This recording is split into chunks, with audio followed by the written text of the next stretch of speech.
మానావమానయోస్తుల్యః తుల్యో ముక్త్రారిపక్షయోః సర్వారంభ పరిత్యాగీ గుణాతీతః స ఉచ్యతే. మాన అవమానము, మానావమానాల యందు సమస్థుతి కావాలి, సమబుద్ధి కావాలి.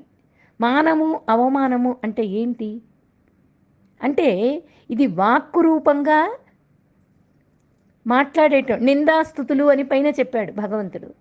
ఇక్కడ మానవమానాల యందు సమబుద్ధిగా ఉంటాడు అంటున్నాడు. మిత్రువులు శత్రువుల యందు సమమైన దృష్టి కలిగినటువంటి వాడు, నేను చేస్తున్నాను అనేటటువంటి కర్తృత్వ అభిమానము లేనటువంటి వాడు గుణాతీతుడు అని చెప్తున్నాడు. అంటే గుణాతీతుడు ఆత్మజ్ఞాని.